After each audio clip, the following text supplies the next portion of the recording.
see all the happy birthday messages that people left you? Yes, I did. Oh my god, there were so many happy birthday messages.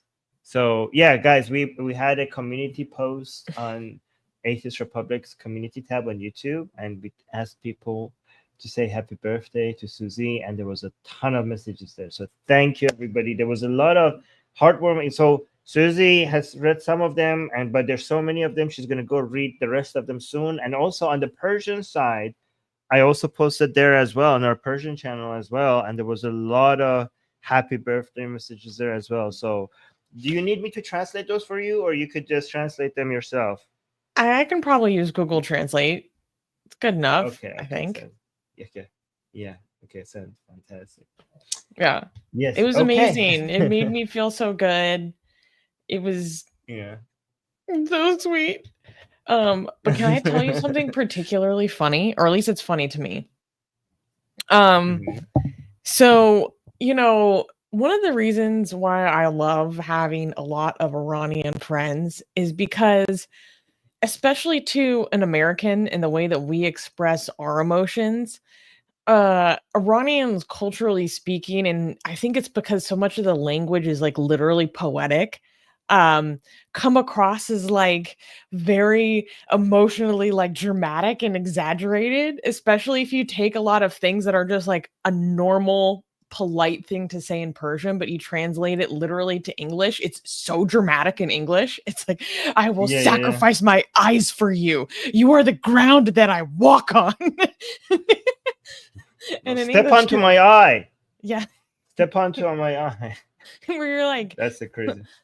Oh my god. Or what's the word for like if I miss you? It's like my heart constricts in your absence. Like that's the actual translation. So a member of our Persian community reached out to me and sent me a message for my birthday, and one of the things that he said was,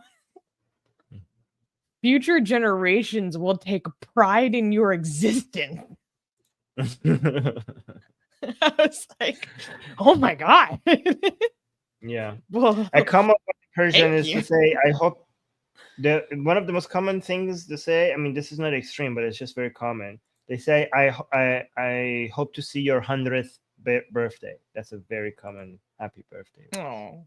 So yeah. I don't know. So. Stuff like that just makes me smile. Mazel tov. Which is very amusing. So you're saying a lot of the happy birthdays in the chat, right? Zaid was also saying, so many people were saying happy birthday to in the chat. Yes, thank you so much, everyone. Yeah. Oh, okay. So by the way, guys, the news that we have picked, I know a lot of you already know about it, but we are going to basically cover some of the, get Susanna's opinion about the reactions. That's why we're not here to break the news, okay?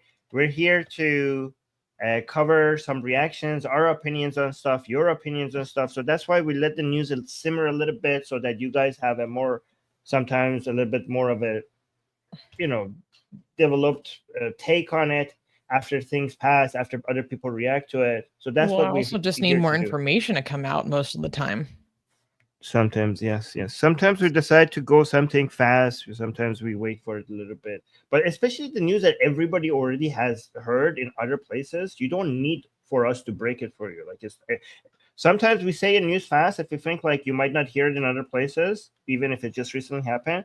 But if a news that has been already breaking news everywhere else, this is not a news channel. So we don't need to tell you, given that every single other news channel has already covered it. So that's the philosophy behind that.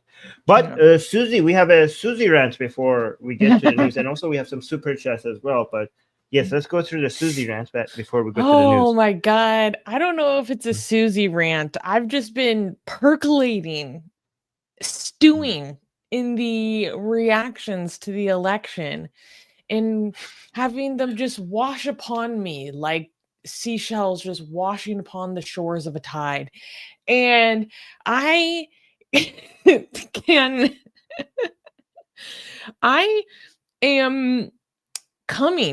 I'm beginning to come to a conclusion, because this is something I said last week, you guys, and some people are like, no, I don't think so. Da, da, da, da, da.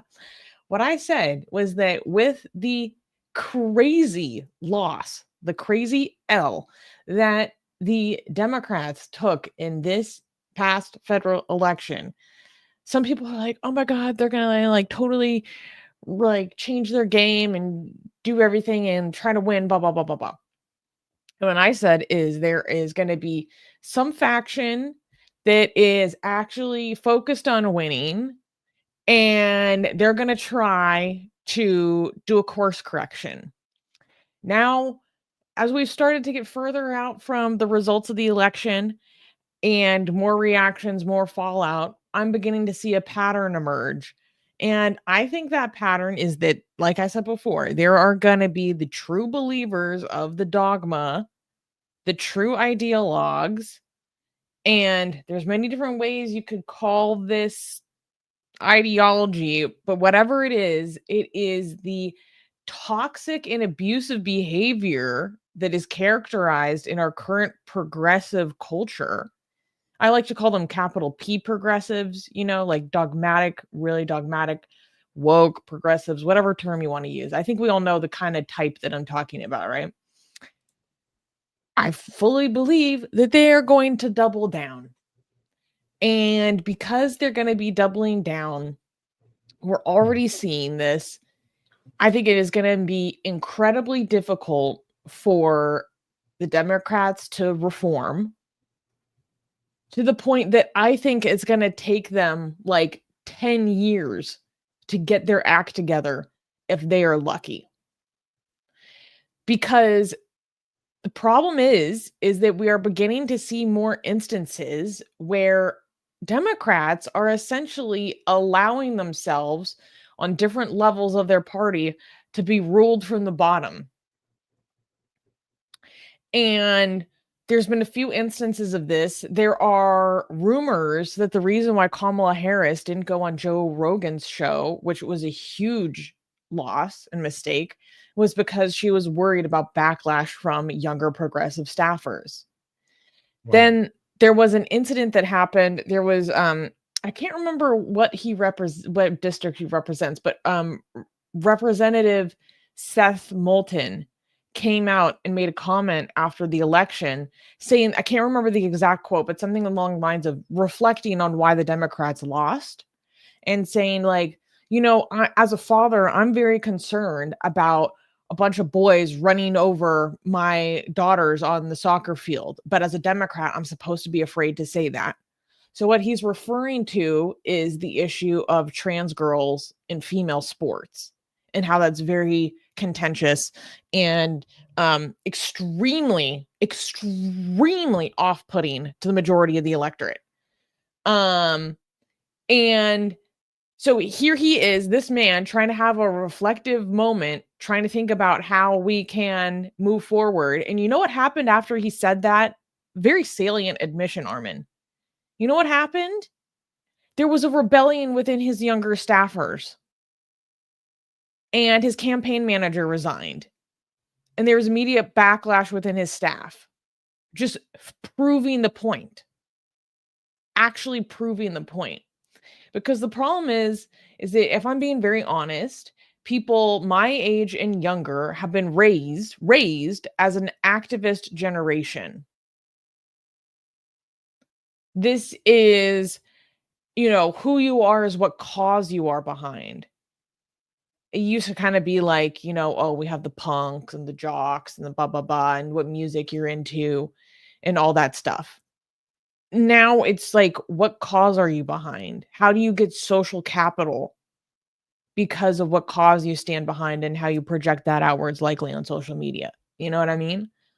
And so that is going to make it so much harder for there to be a course correction and for there to be a reformation.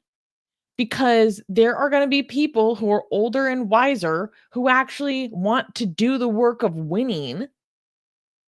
And they are going to be very held up by their younger staffers who are leading them around by the nose, which is so interesting. It's so interesting when you think about other phenomenon in history where the youth decided to lead the nation around by the nose. I'm thinking about a lot of Marxist revolutions in particular. It didn't go well. It actually kind of sucked. And I that's why I think it's going to take so long for them to reform and get their act together and actually start winning. Um among other reasons.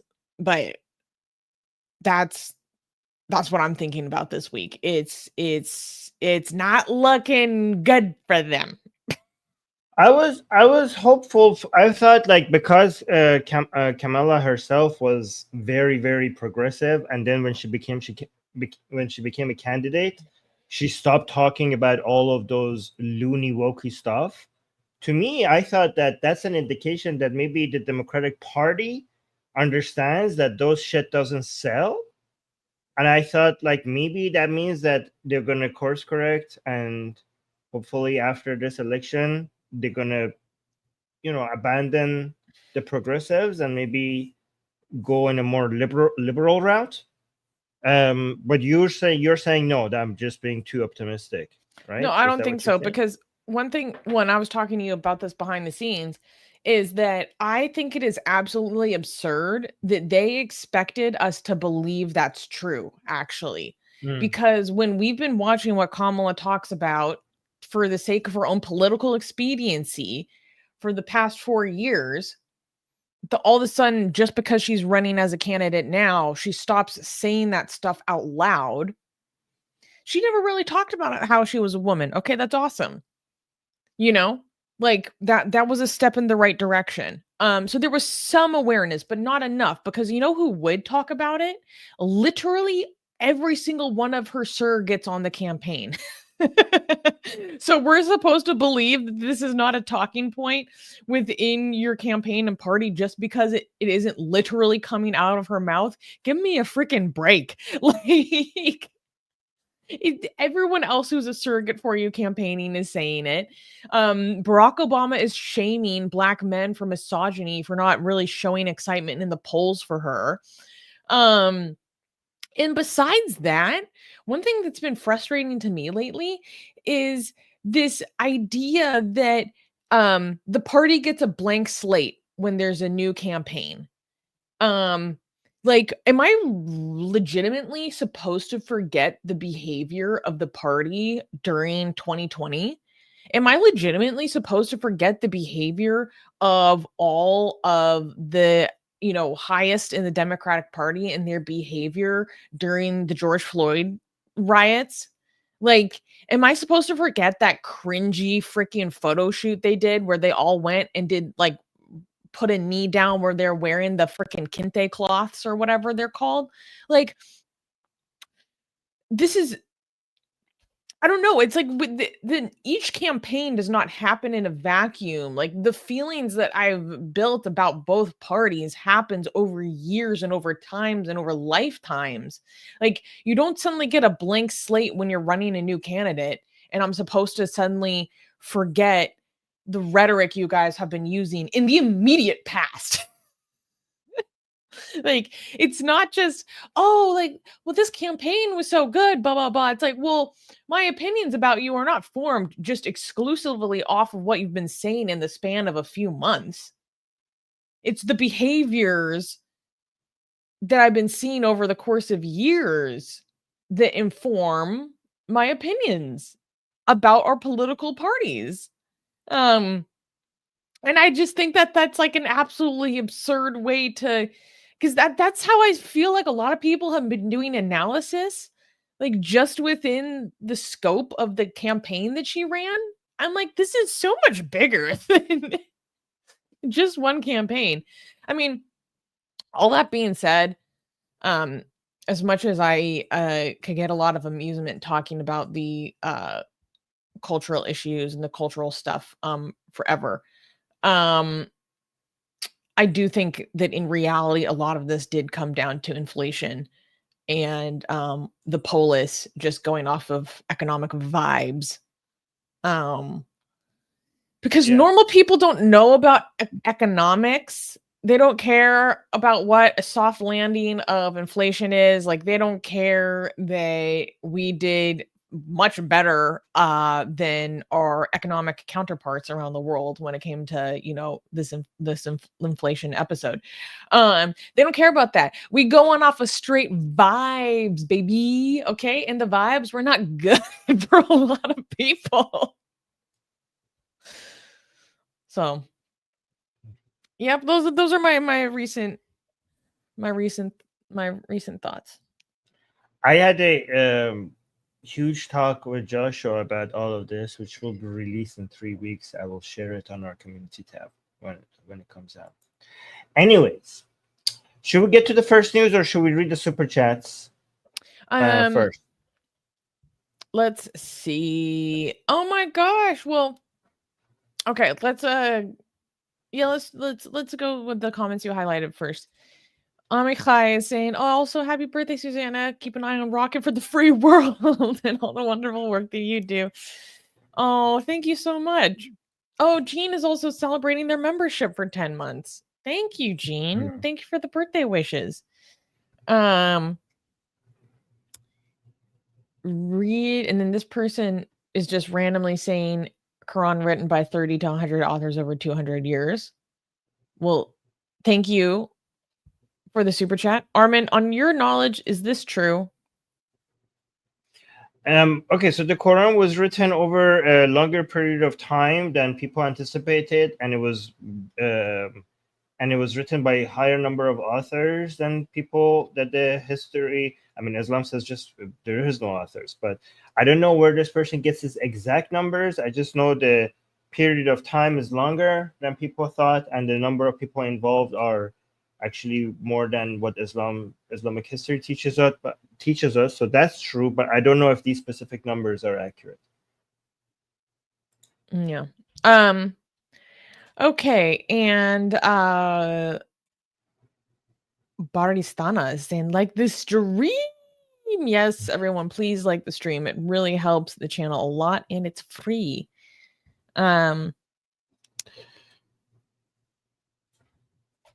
And then this guy is saying Barack Hussein Obama is a Shia Muslim. No. Oh my God. I hope you're trolling, because that's so cringe. Hussein? Yeah, Susie's reaction. You know what? I like that super chat just because your reaction, you're just like, you didn't know how to deal with that. Your reaction was so good. I'm actually happy we got that super chat. Oh my God. Okay. Yes, that's funny. This reaction should be cut as like a 30-second clip. We need to go back in. She was just like looking at it like, what the fuck am I reading? I'm like, this is how we're starting today? Okay, bet. That's good. Okay, that's good. I like that. Okay. Should we? Oh, we can't clap for the first news, can we? No, I don't think that's a good thing to do. All right. Well, first story, first news. First news. The shocking Jew hunt in Amsterdam leaves the Netherlands shaken. Amsterdam was left shaken after a wave of brutal violence targeting Israeli soccer fans during a Europa League match between Ajax and Maccabi Tel Aviv escalated into what some called a Jew hunt, or what other people have titled a pogrom. Masked youths on scooters and e-bikes prowled the city, reportedly asking victims if they were Jewish or demanding to see passports before launching attacks. Videos captured scenes of young men wielding sticks and firecrackers, with one incident involving a tram vandalized and set ablaze in the city square. The violence, described as by Dutch Prime Minister Dick Schoof as shameful and unacceptable, resulted in over 20 injuries and 62 arrests, with 10 Israelis among those detained. Schulf drew a stark distinction, stating, quote, "There is a big difference between destroying things and hunting Jews. Nothing, absolutely nothing, can excuse the deliberate searching and hunting down of Jews." Reports suggest that the attacks were fueled by social media incitement amidst heightened tensions over the Israel-Palestine conflict. King Wilhelm Alexander, reflecting on the Netherlands' Holocaust history, lamented, "We have failed the Jewish community of the Netherlands during the Holocaust, during the Second World War, and last night we failed again." Israeli Prime Minister Benjamin Netanyahu compared the events to Kristallnacht, the notorious anti-Semitic pogrom, while calling for stronger measures against rising anti-Semitism in Europe. As scrutiny turned to European security members, the UEFA announced the relocation of future matches involving Israeli teams to neutral venues, highlighting the broader implications of violence for Israeli sports fans across the continent. Okay, so there is so much to unpack in this story, Armin. Whoops. Should we look at the little miniature video first and then dig into it? I think that might be a good idea. Yes. So yeah, and guys, I see your comments regarding, oh, did the Israelis do this? What do you think about this? Did they provoke? Blah blah blah. We're going to that's the whole point of this, okay? And this is a good thing that we waited for a week, so we have some, Susie will have some more takes on this. But let's watch this first. A night of multiple violent attacks in Amsterdam after a soccer match on Thursday night. In these videos, unverified by CBS News, one man cornered as his assailants shouted, "Free Palestine!" Free Palestine! Free Palestine! Free Palestine! Another seen in a canal. Another apparently unconscious, kicked over and over in what Dutch and Israeli leaders condemned as anti-Semitic. Israeli Prime Minister Benjamin Netanyahu deployed several evacuation planes. Israeli Shahar Biton witnessed the attack. He's flying home to Tel Aviv. And they all waited in groups of 20, 30, just waiting for us. It's not something that someone said, all right, let's just go out of the street and do something. They knew exactly what's going to happen and what they're going to do. Police arrested more than 60 people. 5 who were attacked were hospitalized. The disorder began earlier when some fans marched in a pro-Israel demonstration. A Palestinian flag on a building was torn down, another set on fire. People chanted death to the Arabs. As you leave, what are you feeling? That, although it's going to sound funny, the most safe place on earth for us is Israel, is home. No matter what's going to happen, we're there. And Israel's National Security Council has issued a warning to all of its citizens overseas to keep a lower profile, fearing copycat attacks. And the office of the mayor of Amsterdam told us that she's banned all public demonstrations for the next 3 days. Nora. Rami and Asensio, thank you very much. And by the way, that ban on demonstrations over the following 3 days was violated, and people were arrested once again. So I'm glad we didn't rush into this news because there is a lot to unpack here, actually. And I wanted to wait until more footage was verified and for more information to come out, because this is, beyond appalling and also very emotionally activating, obviously. So my understanding of the series of events was that this actually happened over a course of days, and I actually didn't understand that at first. So I believe that what happened was that there was an incident the night before the actual football match where there were instances of people already being hunted down and harassed, and including Israeli visitors or fans who were staying at the Holland Casino on the Wednesday night before the match. And there were mobs of people who were waiting for these people to leave the casino and go to their hotels. And when people were leaving this casino and they were trying to get police support, the police were not lending them their support. And so like I said, this happened over a series of days, and some of these attacks started to happen on that day. And also the to be honest, the timeline like is a little bit confusing to me, because then there was like this instance of this flag being ripped down and the Palestinian flag being ripped down. I haven't seen footage of it being lit on fire, but I've heard that reported. And then so some people are saying that this is what preempted the attacks, like this provocation, so to speak.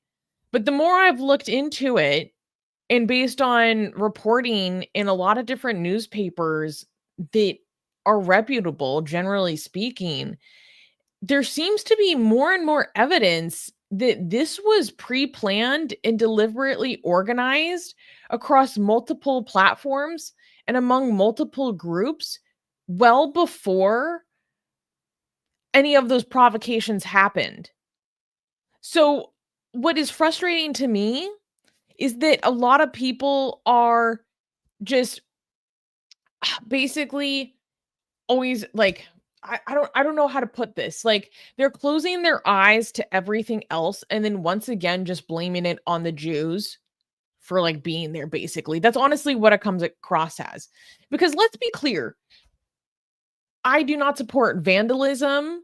I don't think that it was right that they tore down that flag or burned it. I don't like, obviously, do I fucking hate like soccer hooliganism? Obviously, that had a major ingredient to this whole affair that was toxic. Do I think that what they were chanting is okay? Of course not. It's completely unacceptable. The things that the Israeli soccer fans were saying, again, completely unacceptable. I'm not going to make any justification for it. I'm not going to pretend like that's okay. Although we can have actually, there is a point that I do want to make about that, but I'll get there.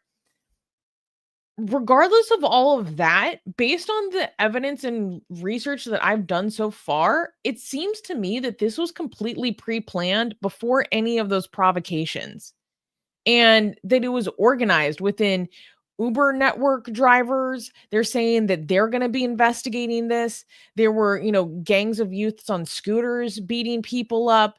There were, tons of group chats that were leaked where they're talking about going on a Jew hunt 2.0. Then people are encouraging, when they had their next match in Paris, people were posting on like, okay, French Moroccans, it's your turn now. Like, again, and then they had to deploy like 4,000 police to go protect people at the next match in France. 4,000 police? That's insane. Like, so I'm just very frustrated, because it just always seems to come back to, oh, well, really, it's like the Jews' fault, despite all other evidence. We know that football hooligans can be freaking assholes. I'm frankly, one of the things that I'm glad that I don't live in Europe because I don't have to deal with like English footballers. Those boys be crazy. We know this, but none of that excuses or explains the level of violence and targeted harassment. And there was like, like addresses of where people are staying that was circulated around. Like, it was so organized. And if someone is going to make it about the horrible things that the footballers are confirmed to have been saying, let's pretend for a moment that maybe it wasn't pre-planned. Maybe this did happen organically because of some provocation. because some Israeli footballers are saying some ethnically, hate-filled shit. Okay, let's take that on face value for a second. Okay, let's continue the line of argumentation a little bit more and see what that let's continue that line of argumentation and see where it takes us. So basically, I don't know about you, I have been witnessing open ethnic provocation towards the Jewish people in my own city for over a year now. Like, I have been, and across the world, we have been seeing like Khyber, like let's kill the Jews, let's gas the Jews. We've been seeing open ethnic hatred and provocation across all the major cities around the world for over a year now.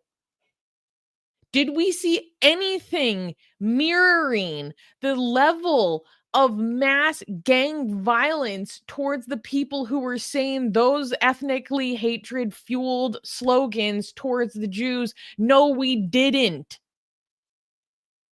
No, we didn't. So if they're saying like, oh, okay, like this is all just because of the racial provocation, blah, blah, blah, blah, blah, blah, blah. What, is that the standard now? Is that the standard now? I don't think they like took their argumentation to the full extent. They're like using that as an excuse, where I'm seeing in my own city people chanting in Arabic, from the river to the sea, Palestine will be Arab. And I only know this because I understand what they're saying, but other people around me don't know what they're saying in Arabic, but I know what they're calling for in Arabic in my own downtown. So what is the solution then? If someone was running through the streets of my city, like going after these people, demanding to see their passports, demanding to say like, are you Arab? Are you Arab? Like, what's your ethnicity? Are you American? Show me your passport. And then beating the fuck out of them and kicking their skull in. Like, that's unacceptable. That's unacceptable. So if we're taking the line of like this racial provocation as legitimate, which based on current evidence, I don't think it is this the standard of behavior that we're going for now? That this is justifiable? That this is excusable? Like, pull your head out of your ass. I haven't been seeing anything approaching comparable to this when the provocation is on the other shoe. Like, I don't know. That's been a specific talking point that's been driving me crazy.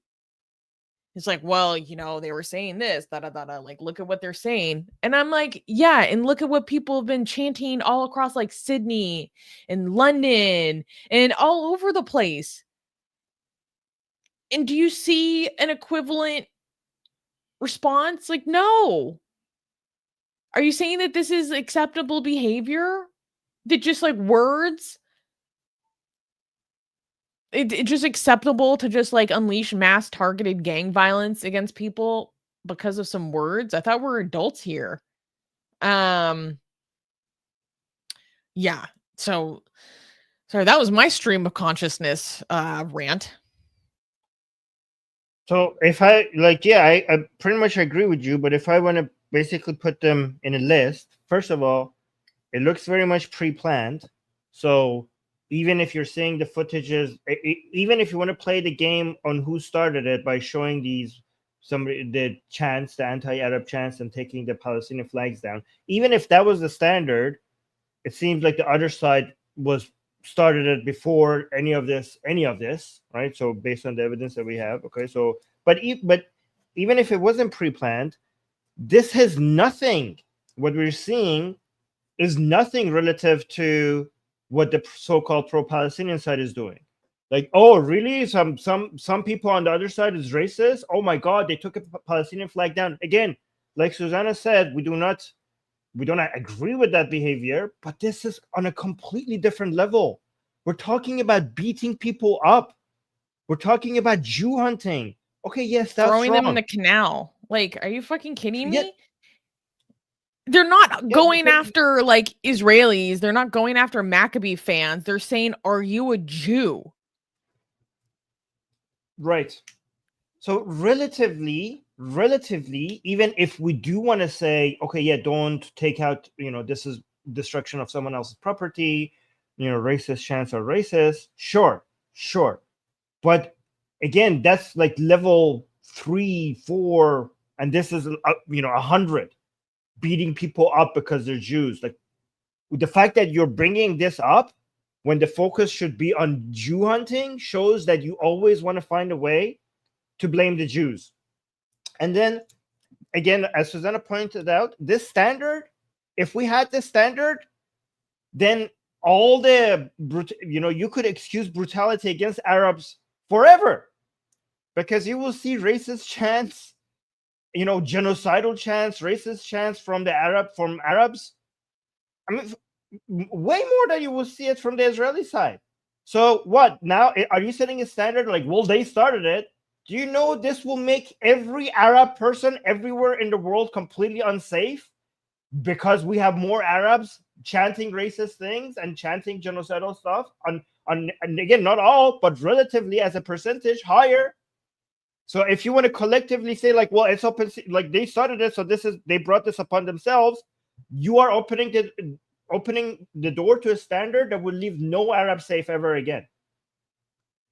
And last thing I want to point out is like, look how easy it is to basically find ways to say that the Jews are at fault, because every community of people has its fair share of racists or hooligans or people who do crazy things, right? So if people attack Jews and your response to that is, well, let me go find some people in there that have done something bad so that I don't have to condemn the side that actually attacked the Jews, you will always be able to find something. Of course you will be able to find something. You will be able to find something in every fucking community. In my stream, I basically said, like, you could do this with black people then. Every time there is a crime or a brutality against black people, I would be able to go find some black people that did some bad thing. I could do this with white people. I could do this with Arab people. I could do this with Japanese. I could do this with everybody. But what most people would realize, okay, that's fucking racist. If I see somebody abusing and basically attacking some black people simply for being black, and then Armin goes and finds, well, look at what these black people did over there, you will consider me to be fucking racist. Like, of course I would be able to find examples. Of course. So to me, this shows that, I have some shocking news for you guys, okay? Both Jewish people and Israeli people will never be able to meet the standard of not having any bad people, okay? I know we're pro-Israeli here, and this is shocking, but that's the standard that apparently people expect from Israel. And if I'm able to find a racist Israeli or a Jewish person that vandalized, then apparently that opens the door to beating the shit out of random Jews in the street, apparently. Okay, so you see, the standard is different for Jews always. Apparently, for you not to beat up Jews have to be able to become 100% pure, flawless individuals for us to accept not beating the shit out of them. That's the standard. Yeah, apparently. Yeah, and it's an inhuman standard. One thing that's been also frustrating me is like this is what Zaid said in the super chat is a good segue. We need to understand something like very, very, very clearly. That we talk about things in a certain way and equivocate with them in a certain way in the Western sphere. And we have zero to no awareness of how it is communicated and telegraphed to the rest of the world. Here's a perfect example. Zaid is a member of our community. He lives in Jordan. Zaid is one of my good friends.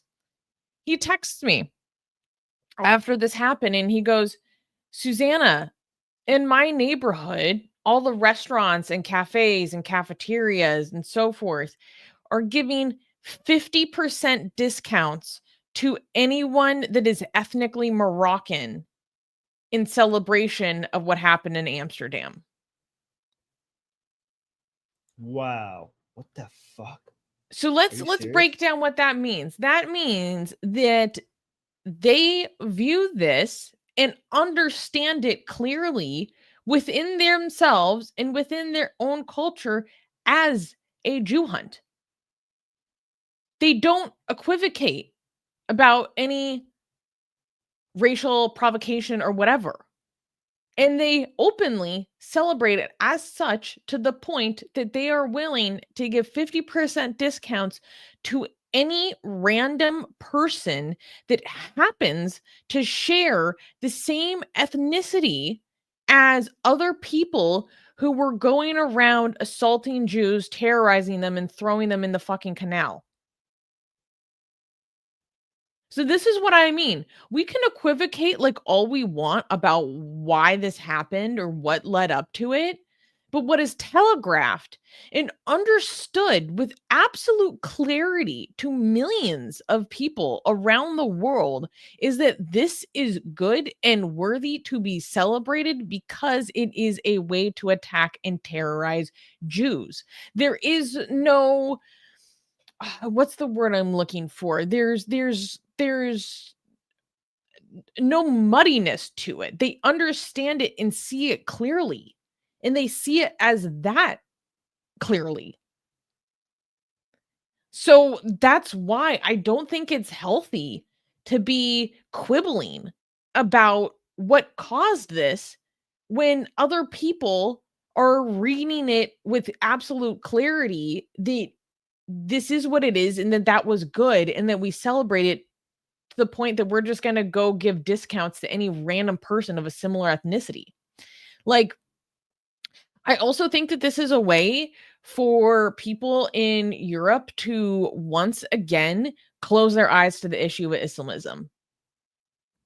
They don't want to come to terms with the issue of Islamism in their societies. They don't want to come to terms with the fact that the worst anti-Semitism that they are going to continue to see within their societies are coming from people of immigrant descent. They don't want to come to terms with that because it's going to be extremely uncomfortable. It's not going to be politically expedient. And because they don't want to come to terms with that and address it accordingly, they want to keep quibbling. They're not going to actually call it by its name. They're not going to say, oh, this is its own specific form of anti-Semitism. It comes from Islam. It's been passed down from generations. Second, third generation citizens of our countries are not getting integrated. In fact, they're getting more radicalized. I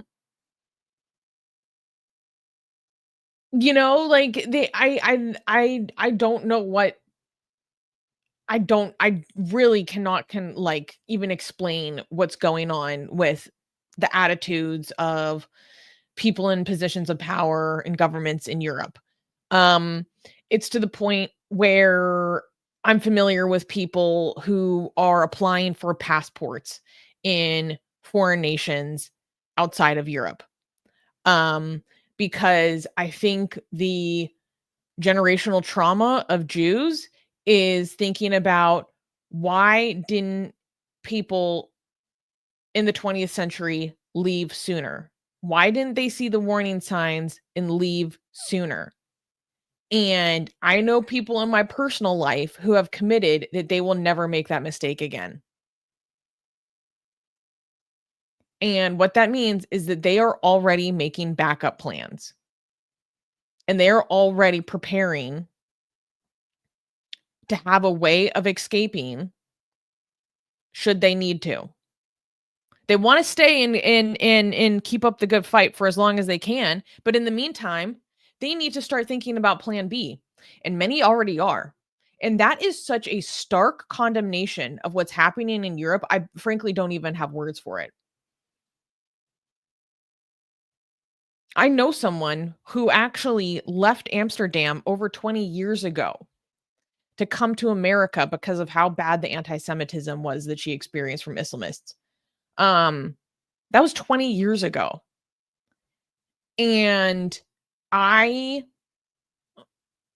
when I found that out about why she came here, I didn't understand it. I understand it clear as day now. I understand it with absolute clarity now. That was 20 years ago that she left the Netherlands. 20 years ago, what happened with the whole Ayaan Hirsi Ali affair, where she was warning them with absolute clarity 20 years ago. And what did they do? They worked to undermine her, strip her of her citizenship with some naive belief that if you can shut up the person that is identifying the problem will go away. We've been seeing this in the UK as well. If you shut down the people who can identify the problem, they're the real troublemakers. They're the troublemakers because they're making the general public believe in a problem that doesn't exist, blah, blah, blah. Instead of, no, actually, they are identifying an issue that's very inconvenient and uncomfortable, but you're unwilling to come to terms with it. So it's easier for you to kick out the person who can't identify the problem and basically say that they're the ones causing the problems by virtue of them being able to identify it, instead of actually do a course correction.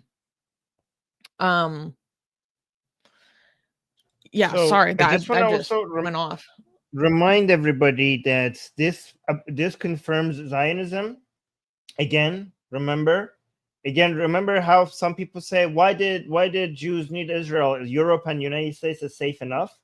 And throughout history, every time Jews felt that a place is safe, at some point it turned on them. And this shows that there's no way to rely on any country, even the United States. There needs to be a country called Israel.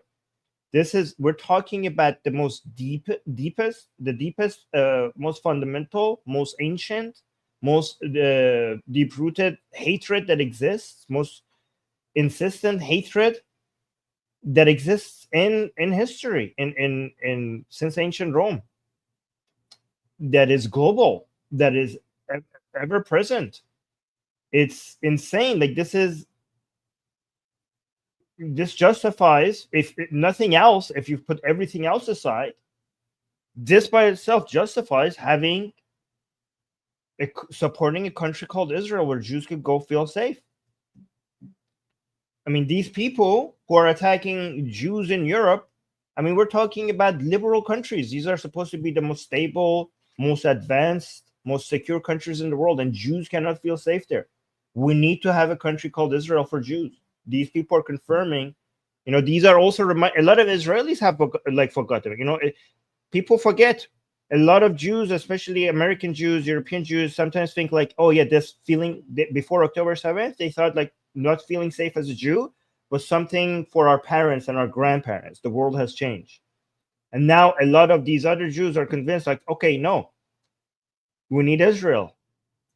We can never, no country could guarantee our safety to us except our own country. Such a freaking moral condemnation. I can't even. Oh, we have to remember to read the article comments, but let's do so you highlight. You kept it. Yes. John was asking me. Stupid fucking question. John, I don't know what you think I'm going to ask. Like, do you think I'm going to say yes to this question? I don't know why you're asking this question. So John is, Armin, would you beat someone who tears down the Iranian flag and insults the Iranian people racially? No, John, I would not. I'm a civilized person, okay? I would not. I might make a stream about that person. I might call them out, I would not beat them up. What the fuck? What the fuck? What the fuck did you think I would answer? What? What? Like, you first of all, I don't know why John is asking that. Maybe I'm misunderstanding this question. Do you genuinely thought that I might say yes, I would beat them up? And also, this doesn't even reflect what's happening here in this story, because even if somebody tore down a flag that you liked or insulted the people that you like, even that would not justify hitting that specific person. But what we're seeing here in the story is even more crazier than that, because they went and found random Jews. They didn't go find exactly that person that turned down that flag. Your question should have been, Armin, would you beat somebody that is somehow associated by guilt by association from a member of the community that of the person who tore down an Iranian flag? So if I say yes to this question, that's already insane. But the actual question should be even something else, and yes to that would be even more insane. Somebody tore down the Iranian flag, and then I went and beat up somebody else by just because he was the same race or ethnicity or whatever. I don't know. That's what's happening. You have some other start comments that you wanted to highlight? Then John was saying, excuse me, but who would leave Amsterdam to go to that shithole called the USA? Well, you know what I find very entertaining, John, is that now that there's this new election and people have decided to become untethered from reality and start to entertain fantasies that they are going to leave the US for Canada or Europe, you know what I say to them? And these are conversations I'm having in real life. Oh, well, what about the way that your salary would be halved or turned into a third of what it is now? Suddenly they don't want to leave. I'm just going to say that. Gazan American is saying, if NATO wants American protections, they need to pay American taxes. A million eagles. Also, no taxation without representation. Hey. Okay, you know. I love Gazan's parodies. Amit Das is saying it looks pre-planned because the rioters who are arrested, not only from Amsterdam City, but different part of the Netherlands, some are said to have come from Germany to participate in riots. That's crazy if true. I haven't seen any reporting about this. Then Jack is asking a question. Well, don't highlight that because we want to keep it about the story, and then after we finish the story, because we didn't read the comments. Do you want to? Okay, what is this one? These are the comments D has highlighted for us. So basically, D went and found a bunch of reactions on social media. So this is, you know, another person saying that the ripping down of a flag makes this entire situation completely justified. We've been seeing, you know, we've been seeing vandalism of Israeli flags and Israeli iconographies across the world for an entire year. To the point that recently there was that hilarious instant where a girl went and tore down a bunch of Greek flags because she's too fucking dumb to Greek flag. I mean, it's blue and white. It doesn't have the Star of David on it. I see blue and white. I see red. I go crazy. And you know what we didn't see in response to that is mass ethnic targeting. I'm just saying. Okay, go to the next one. Oh yeah, I should have that video ready. Oh yeah, that's a good video here. Which one? Do you want to read the? Yeah, this was a reaction to the news coming out. Basically reflecting what you say, Armin. These types of violence attacks against Jews show the world once again why Israel is necessary. If you scroll down, there was another one I wanted to highlight. More down? No, keep going. This one? Yeah. So basically, in response to the footage of this attack, this person just says normalize anti-Semitism. You know? And that, again, just want to hammer home the point of we can quibble over why this or that caused the attack.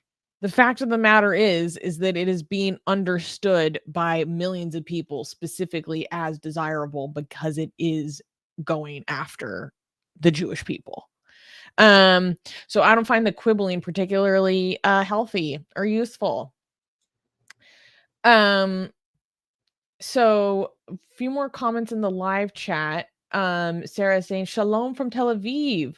Susanna, you have the same birthday as Danny DeVito. Well, I mean, and I'm honored too. Thank you very much. And Jean brought up a good point, saying, I do want to say that some Arab fans of Maccabi Tel Aviv helped protect their Jewish friends. It's definitely a culture thing. Yeah, I have heard anecdotes of this one guy, I think he was an Israeli Druze, who was running around speaking in Arabic to people to try to throw off the gangs that were hunting down people. Which, by the way, for all the people that are like, oh, there's absolutely no proof that it was Moroccan Dutch doing this stuff, da da da da da da da. And I'm like, okay, well, what about like all of the videos I'm watching where I'm hearing like people screaming in Arabic to each other, like people are explicitly avoiding being assaulted because they can speak in Arabic, like, I don't know about that. Before you go to the super chat, let's watch this one. Oh, this is hilarious. Okay. Yeah, okay. So this is a lady. Where is this? I don't know where this is. Somewhere in the US, I think. And this lady passes a Greek restaurant and she sees all these Greek flags, and she thinks because they're blue and white, she thinks these are Israeli flags. So she starts staring them down. Wait, watch this. Look at that shit. And I'm about to come back and put Free Palestine too. The Free Palestine, bitch. Look, what she looking at? You know damn well there's a genocide. You know there's a genocide. Now stop it. I'm taking this shit down. I believe this one. Take this one down right here. What are they gonna do? They can't do nothing. I don't stand for it. I don't stand for it. I don't stand for this. There's genocide, and I don't stand for Zionism. And Montclair, I don't support it. There's a genocide. You know that, right? They're killing children. What's the purpose? Be proud of your heritage. Y'all understand there's a genocide, right? You understand, right? Oh my God. There's nothing against people who are Jewish, but this is not okay. This is Greek. Who's this? This is Greek. What? Really? Greek. Yeah. Oh, I thought it was Israel. My bad. Really? Yeah. Oh shit, my bad. What? Bro. Look, it looked like Israel.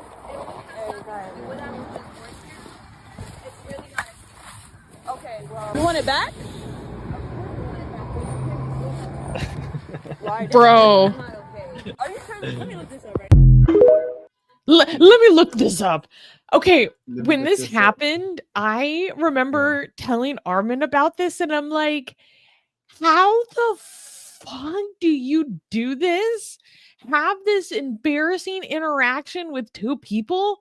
You look it up, you realize that you're wrong, and you make the decision to edit and post it. There are so many steps that go into that decision. Why would you post this? I can't deal with it. Like,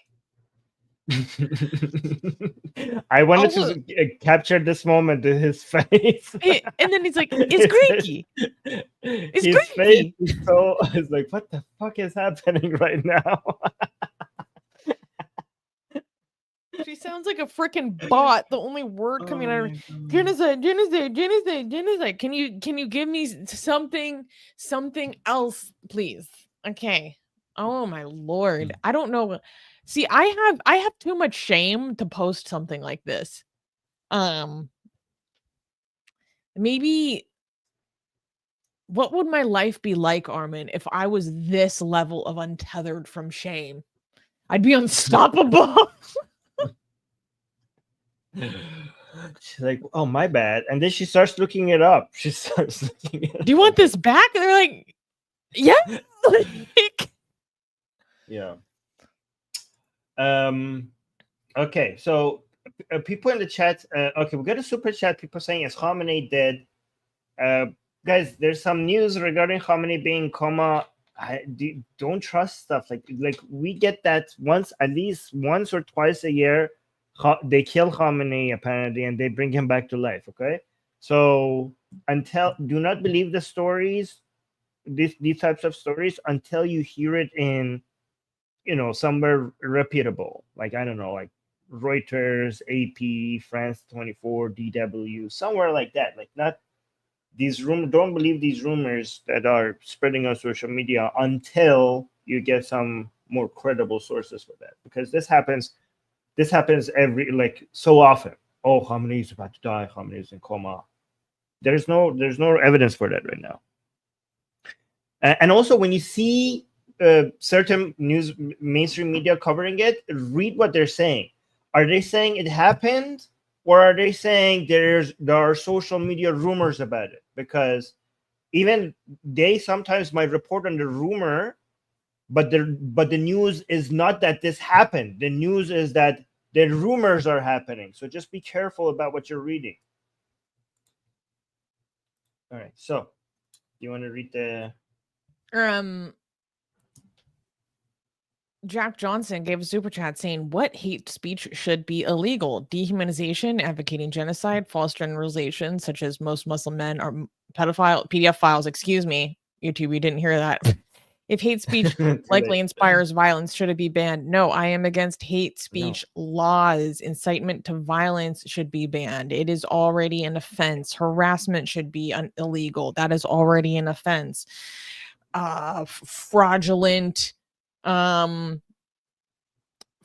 activities, attempts of deception in economic transactions is already an offense.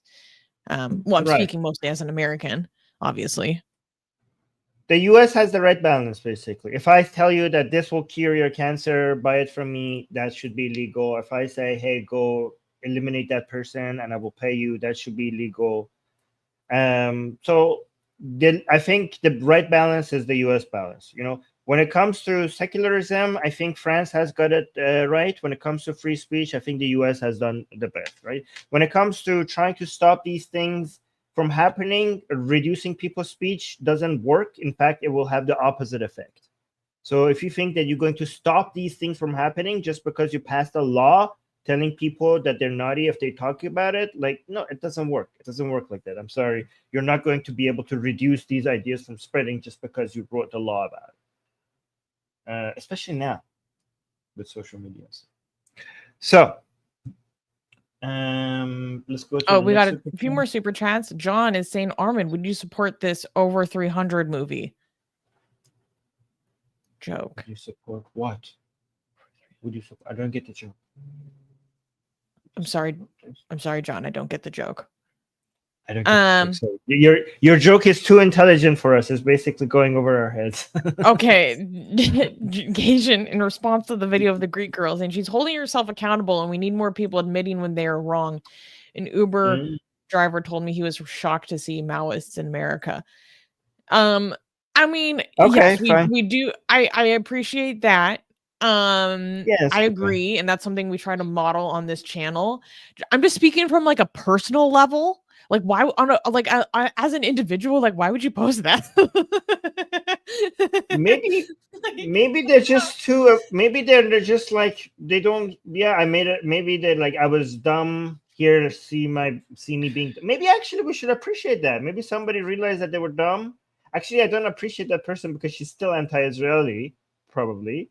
But I do. Maybe we should appreciate somebody be like, "Oh, I was stupid, and here's my stupidity. Watch it and enjoy it." So maybe we should be. That's a good attitude to have. Once again, who needs enemies when you have friends like this? I freaking weep for any group of people that has this absolute idiocy as their representatives overseas. Right. Yeah, that's It's actually yes, horrible. the horrible for Palestinian people. Yeah, you're right. Horrible That's a good for point. actual Palestinian suffering. Yeah. Oh my Yeah, god. the worst people for so-called Palestinians are the pro-Palestinian people. Are They're there a curse upon the supporters? Palestinians. They're the curse upon, the curse upon the Palestinian people. Yeah. Okay. Can we clap for the next news? Yes. Okay. Next news. Libya's morality police is back. Guys, we got new morality police just dropped. New mandatory hijab just dropped. Personal freedom does not exist here. In a troubling shift towards religious authoritarianism, Libya's government of national unity has announced plans to reinstate morality police patrols in Tripoli starting in December of 2024. Interior Minister Imad Trabelsi's announcement revealed sweeping new restrictions on personal freedoms, including mandatory hijabs for women and girls as young as 9, restrictions on women's travel without male guardians, and bans on gender mixing in public spaces. In a stark declaration, Trabelsi dismissed concerns about personal liberty, saying, "Personal freedom does not exist here in Libya," and suggesting that those that seek such freedoms should go to Europe. If you want that personal freedom bullshit, go to Europe. The morality police will have broad powers to enforce these regulations, including the authority to shut down non-compliant businesses like barbershops and shisha bars. This development has deeply divided Libyan society, with some supporting this measures as protection of cultural norms against westernization, while others argue the resources would be better spent addressing the country's pressing issues of political instability and social services in a nation still grappling with the aftermath of its 2011 NATO-backed uprising. Oh my lord. Armin, did you hear about this? No, I'm hearing it from you. This is, by the way, somebody's saying, why did you clap for this? Guys, our standards for clapping before every news segment is that if anybody died, okay, so nobody died, so we that's what our standard is. But okay, so things are going backwards in Libya as well. So where are the countries now that we have morality police? We have Iran, we have Afghanistan, Saudi Arabia. I know they were did they completely remove the morality police, or they just reduced their influence? So Saudi Arabia has removed the morality police, or are they still there? So now that's not Libya entirely clear to me. Because then it's also like, who does the morality police actually enforce upon? Like in the UAE, like they definitely still have a lot of laws that are based on Sharia, but they just don't apply to foreigners. They only apply to actual Emiratis. I mean, there's like weird scenarios like that. So in Saudi, with how much they're trying to get foreign tourism in, so it might just only be applicable to Saudis. It's hard to tell. So here's the actual. So Saudi Arabia has not abolished its morality police, officially known as the I don't care. However, significant reforms have been implemented to curtail their authority. Okay, so apparently their authority has been reduced, but they're still there. So I want to see which countries have morality police. That's an interesting thing to find out. Yeah, so it remains to be seen, like, if and how this will be introduced based on some of the reading I was looking into. So for those who are not familiar, Libya's government is split in half right now. And the government that this is happening under is the government of national unity, which is the Libyan government that is actually supported by the United Nations. And so it's within this government that this interior minister is now deciding to bring back morality police and bring back mandatory hijab. A lot of people are very upset about this. They're saying that this is going to make the division in the country a lot worse. That there is a lot of, diversity within Libya and how they practice, and that veiling is a specific practice that not everyone does. So this could cause, a lot of friction around that point. But based on some of the reading that I was looking at, a lot of people, maybe not a lot, but some analysts are saying that this is actually kind of a pet project of this interior minister, because he wants to be relevant and try to basically boost up his power, or help knock down the power of some of his political rivals that are women. So I've seen some analysis about why, some other ulterior motives behind what's going on. But of course, on the front, it's all the standard talking points about we need to protect our culture. We can't have westernization. It's destroying Libyan society. We need strict Islamic morals. We're going back to mandatory hijab. All this stuff.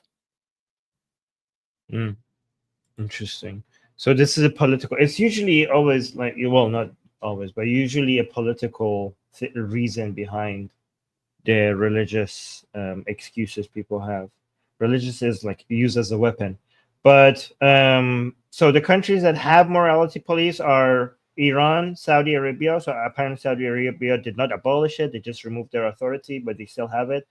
Afghanistan, Malaysia, Nigeria, Sudan, Indonesia, Brunei, and now Libya is also on the list. Great. By the way, it's not great. Yeah. Just what are the comments Dee has highlighted for us? What is this? This person is saying cults that treat women like possessions attract violent men. By the way, this account, guys, be careful. I see so many people think that this is an actual Mossad account.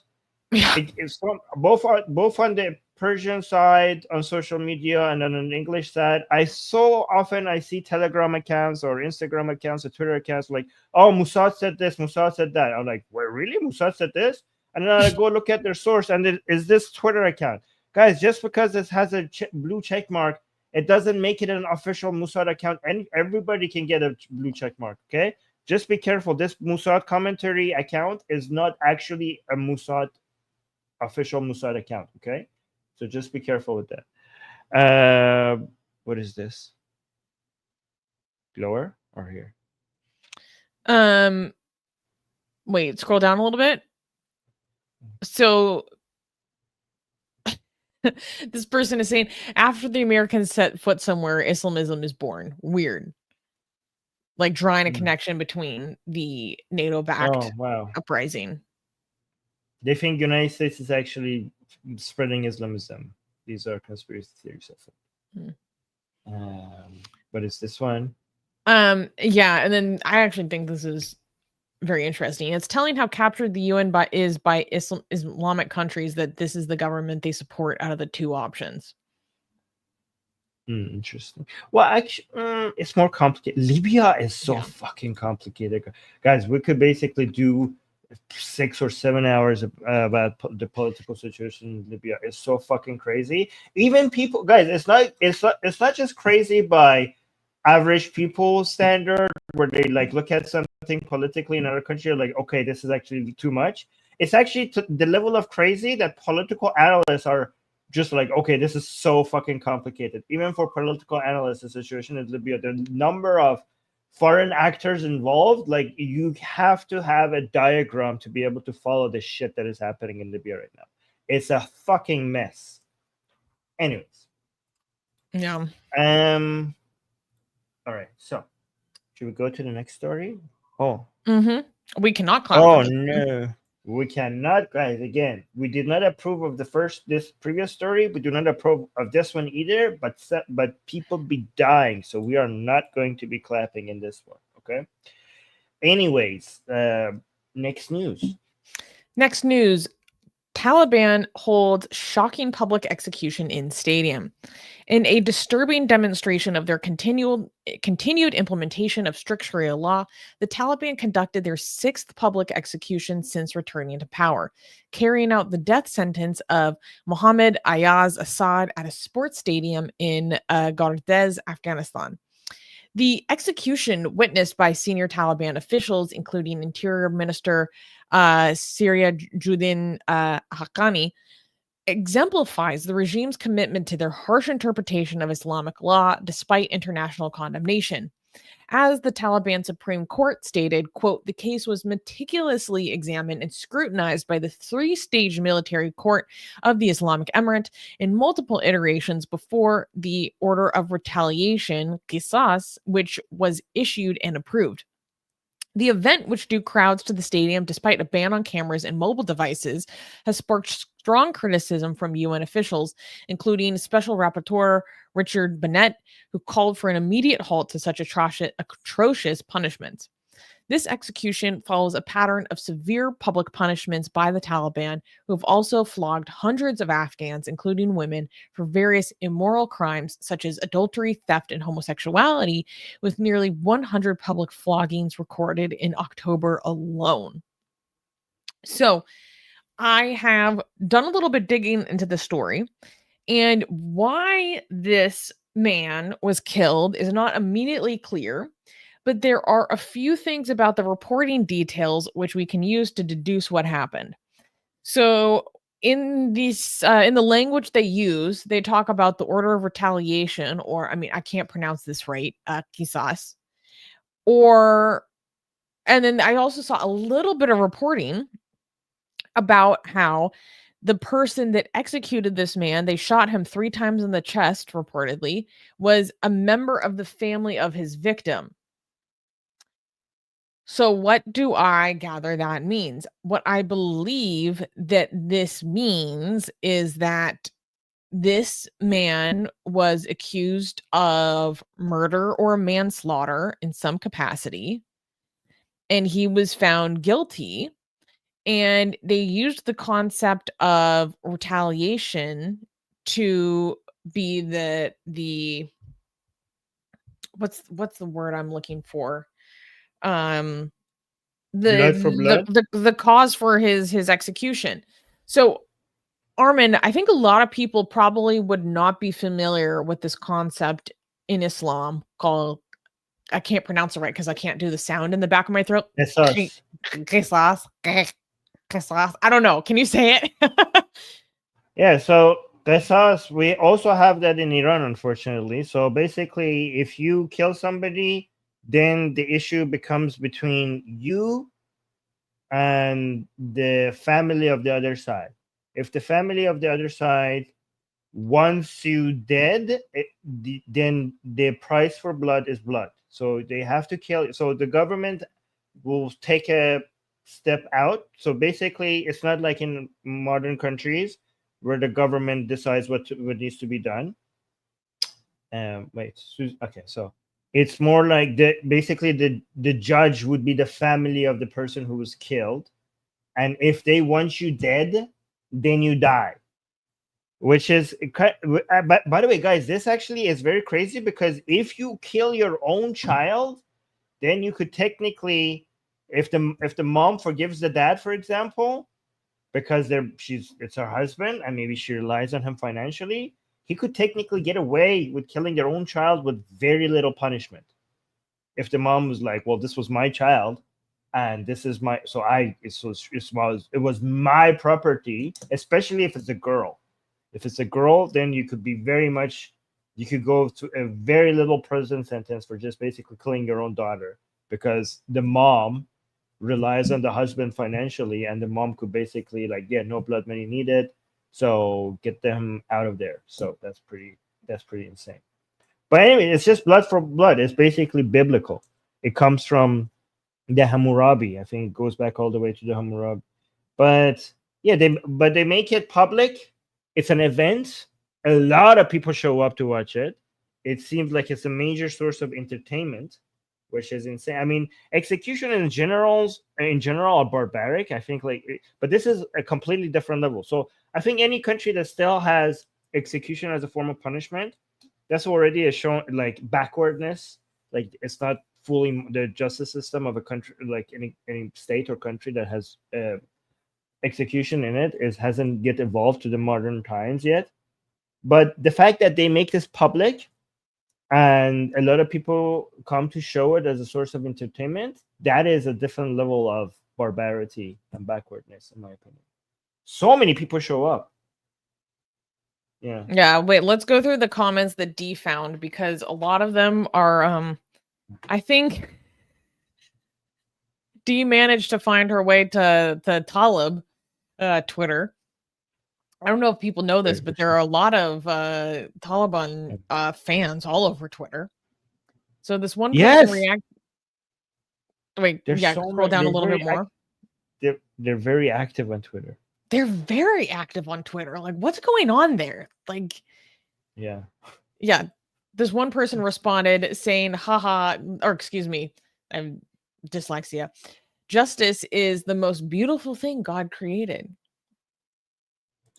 Yeah, it's so beautiful. This is why they go watch this, because like, wow, look at they see somebody being executed, like, oh my God, so beautiful. Justice being served. This is okay.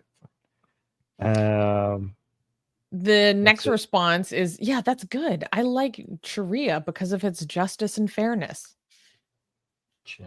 I mean, I don't know. I don't think of when you think about Sharia, Armin, and all of the rules and legislations, do you think about justice and fairness?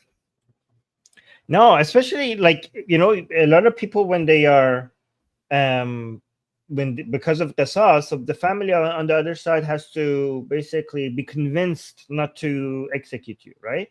So a lot of times they can be bought out, right? So basically, if you have more money, you have more ways of convincing the family of the person who you have killed to not go forward with the execution. So this makes it very unfair, because if you're poor, then you have nothing to offer to the family, and the family will well, then kill the motherfucker.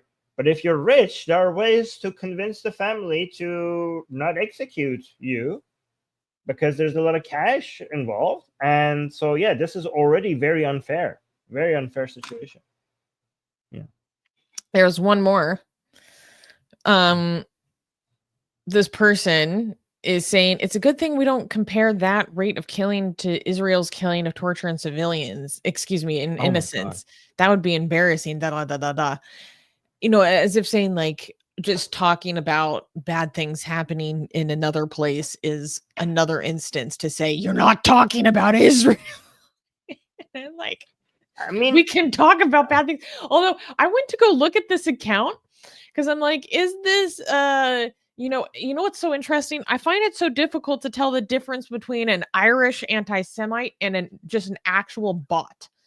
And I can't tell. Are you an Irish anti-Semite or just a actual Russian bot? It could be either. Same when thing. I look at the account. Same thing. They're the same thing. They're the same thing. Oh my God. Okay. There is one thing. I mean, would they be saying this thing if something happened to them? Like if somebody came and harmed them or their children, would that be like, well, sure, you want to complain about that, but you look at what's happening over there? Like, would they be like, what the fuck? What the fuck? We can talk about different things. And also, this is not even comparable.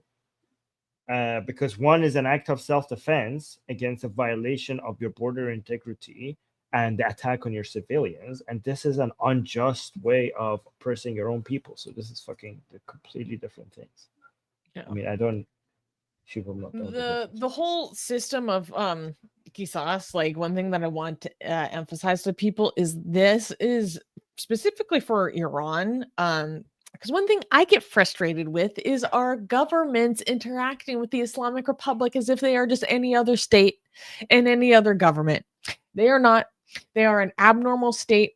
They are completely rogue. We cannot interact with them the same way as if we're like, oh, well, they had a revolution or whatever, and they were kind of a little crazy. They were a little crazy in the 80s, but we were formed. Maybe they'll turn into like a real government one day. No, it's complete bullshit. They enact medieval punishments. The government of Iran is in the business of literally, as a government, amputating fingers, blinding people. There was an incident where a woman got blinded, and the punishment that she chose is for the person responsible to be blinded. So the government was involved in the project of literally going to go make another citizen blind. This is medieval shit. It is frozen in time. We should stop acting like this is any other normal government. It's not. And this is what Sharia gets you. Just saying.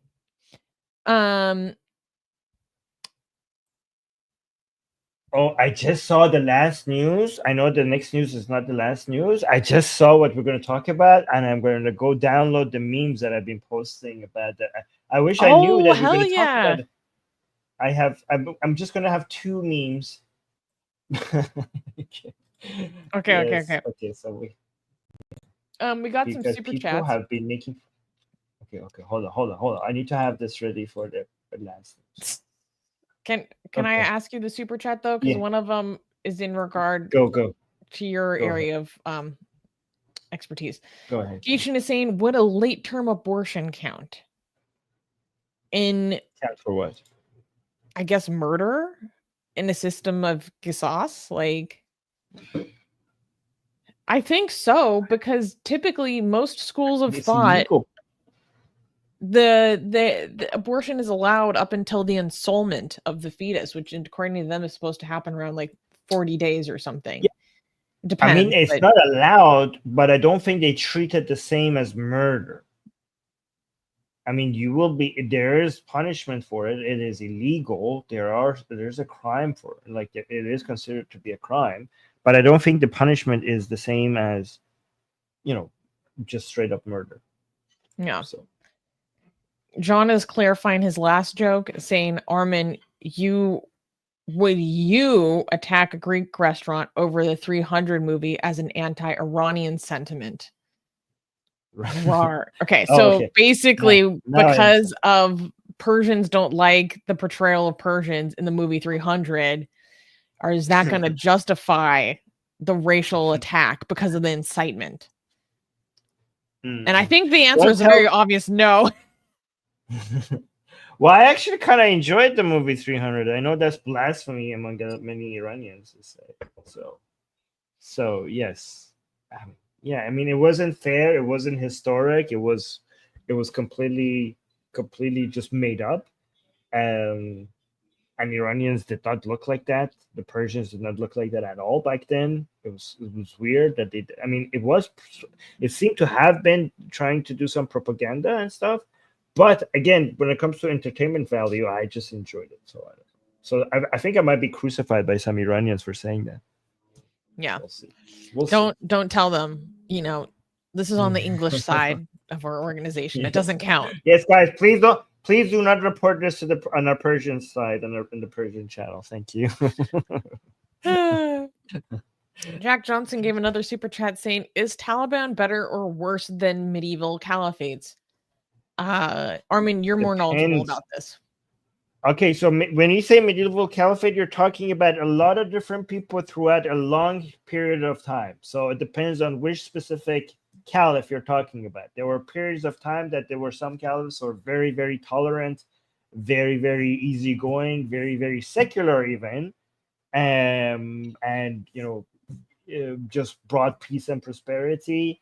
And there were caliphs that were fucking insane, and they were went on full, just went on full crazy on their own people and Jews especially. So it depends. Like, we're talking about a whole bunch of different caliphs. So it really depends on the specific caliph. Okay, should we go to the next news? Somebody is calling me in Persian, is insulting me by calling me a countryless lefty.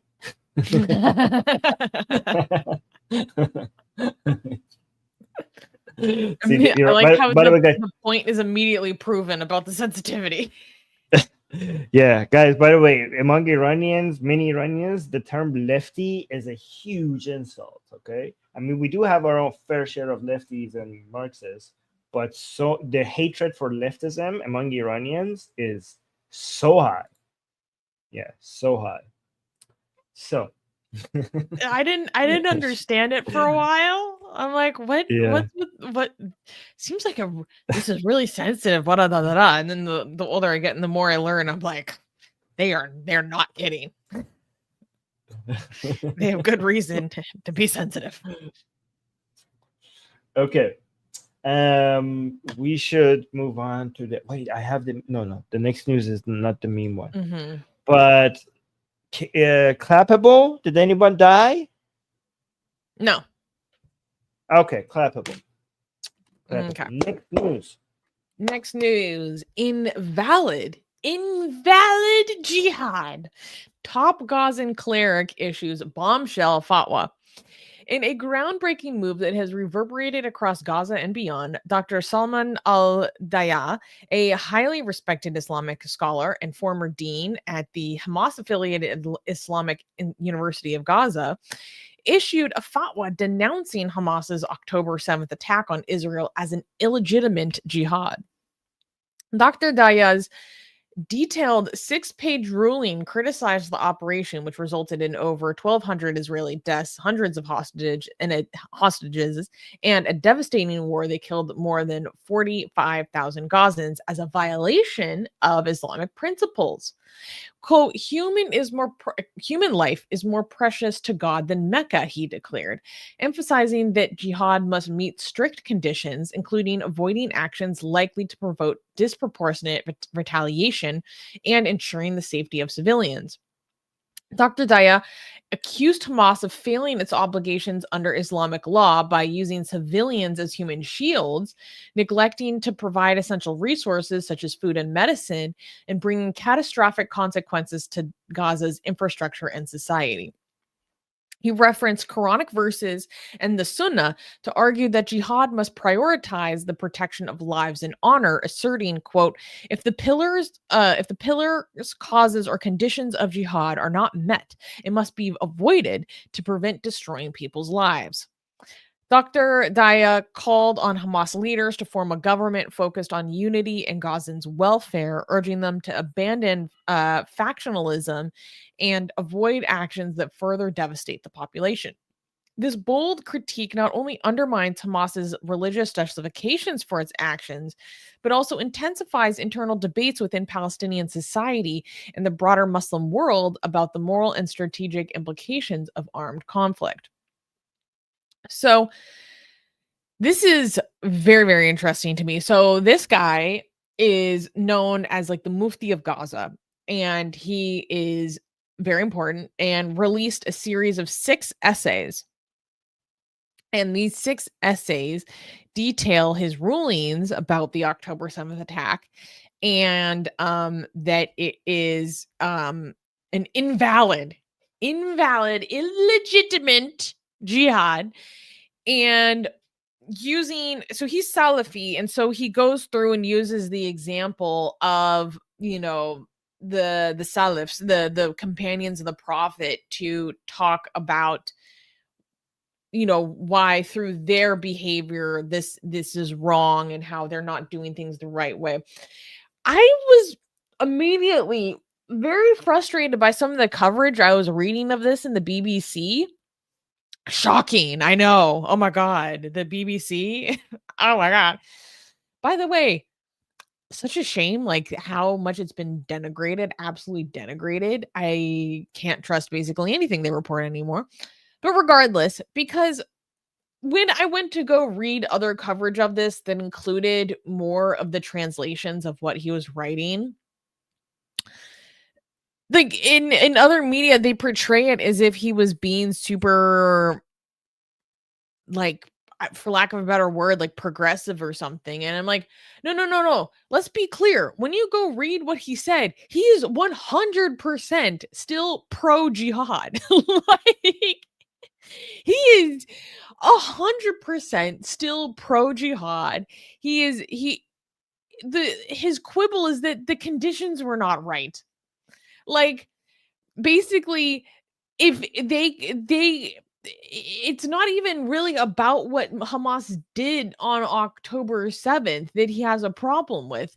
What he has a problem with is the consequences and the disproportionate consequences on the Gazans and on the Muslims.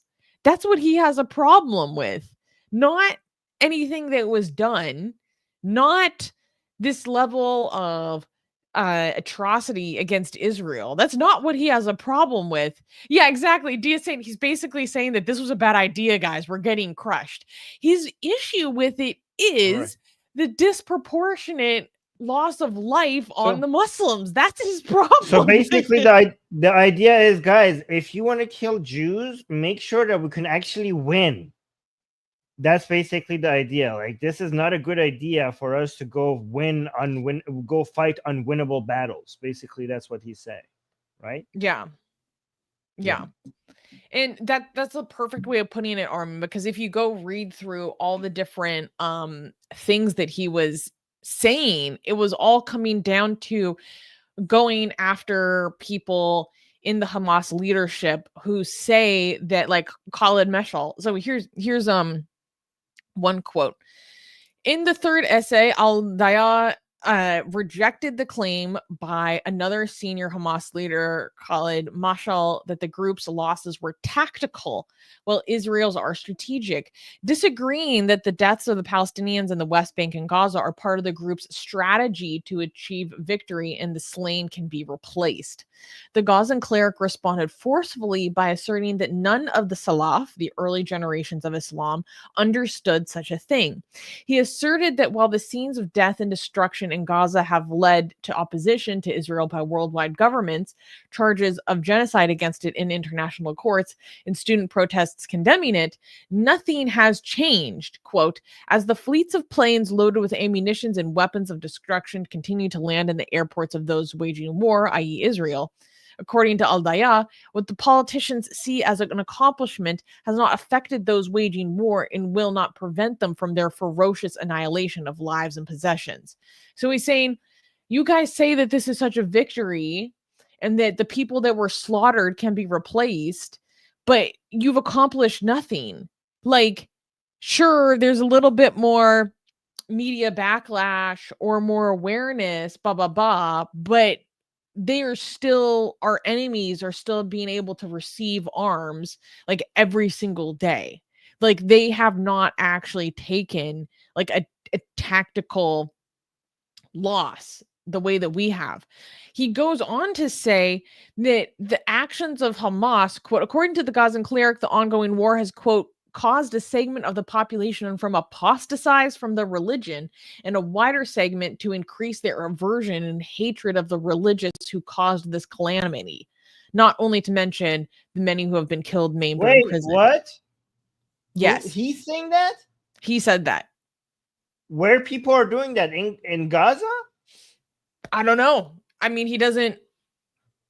I can't read the actual Arabic. I can only read the translations, and it doesn't specify that. He's saying that he's seeing people leaving Islam because of this, because like they're like, fuck the religion that brought this to our lives.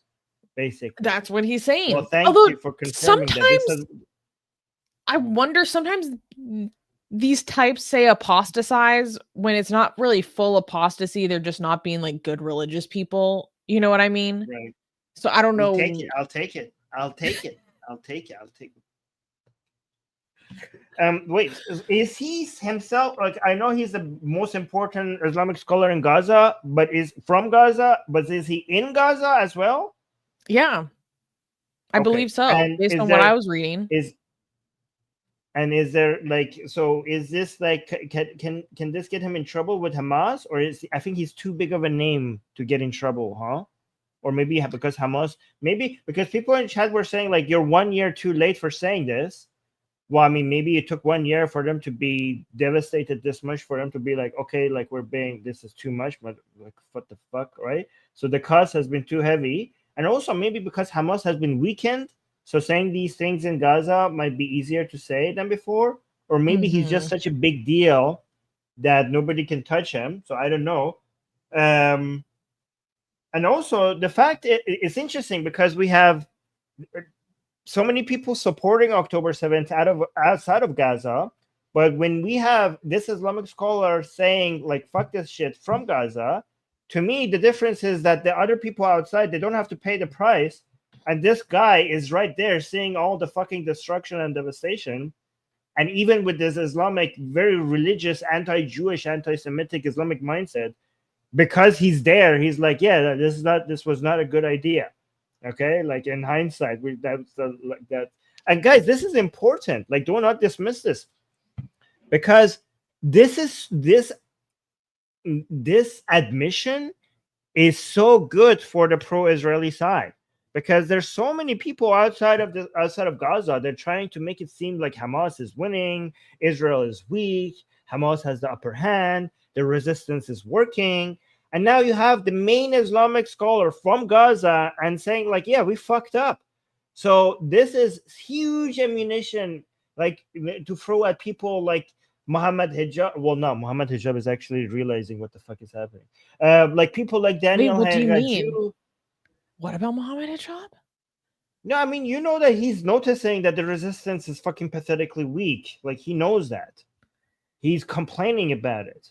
You should, like, even like when it comes to the support, you remember the tweets regarding complaining about. Oh, yeah. So like maybe people like Daniel Hayraju, they like, who has among Muslims, if you want to see who is like, this is such a trump card in our favor, because if there's an internal fight between Muslims, some people want to pretend that the resistance is working and Israel is like weak and pathetic, and we have got them exactly where we want. And Daniel Hayraju is one of those delusional people who thinks that. But with this, it's so easy to shut them up, because here's the thing: there's two things that will give you the upper hand in a debate, in a Muslim versus Muslim debate about this topic. Okay, so when they want to say like, no, I'm right, or no, like they're like, nah, I'm right. The things that they say is like, well, this scholar is saying what I'm saying, or people from Gaza are saying what I'm saying, right? So that's the two things, the two main ammunition that they bring as sources of information for a Muslim to say, I'm right, you're wrong. But now we have both in one person, a scholar, the most important Islamic scholar in Gaza. So this is an ace card for whoever wants to like shut like somebody like Daniel Hayraju, like, shut up. I have a scholar from Gaza, the main scholar from Gaza, telling that we fucked up. So that's it. That's the end of the conversation. Using the example of the Salafs. Yes, he even brings up a quote from Ibn Taymiyyah to be blasting these dudes. Do you want me to read it? Nice. Yes, please. Okay. He quoted 14th century Islamic scholar Ibn Taymiyyah, quote, there is no opinion more blameworthy than one which caused the bloodshed of thousands upon thousands of Muslims, and their killing brought upon no benefit to the Muslims, neither in their religion nor material affairs, but caused good to diminish and evil to increase. I've seen that saying by Ibn Taymiyyah constantly being used by Muslims who want to say October 7th was not a good idea. Okay. But guys, please understand, when they are valuing human life, by human life, they mean Muslim human life. Please keep that in mind. Okay. So they're like, oh, we shouldn't have done this. The loss of life is too tragic. They're not concerned about the Jews here, okay? The human life they're referring to are the Muslims only. So, yes, just wanted to clarify that. Yeah, no, I think it's worth bearing repeating that this guy doesn't have a problem with October 7th. The problem with October 7th is that they paid too heavy of a price for it. Yes, exactly. Exactly. And Why that's what I hate about some of the coverage I've been seeing about this. But this is still a win, guys. Guys, remember, to finish wars, we don't need ceasefires. We need to crush the enemy to the point where they lose the hope for victory. This is a step in that direction. This is exactly what we need. So as much as we want to be like, okay, fuck you, this scholar, whatever we want to tell him, and we know that we're not endorsing him or anything like that. This admission. This is such, because they will not believe, like, if we say like, well, look, Israel is handing, like, is destroying you. Israel is like completely, like, all your leaders are gone, like Hezbollah poof, Hamas poof. So we are Zionists. They're not going to believe us, right? So, but we need them to believe.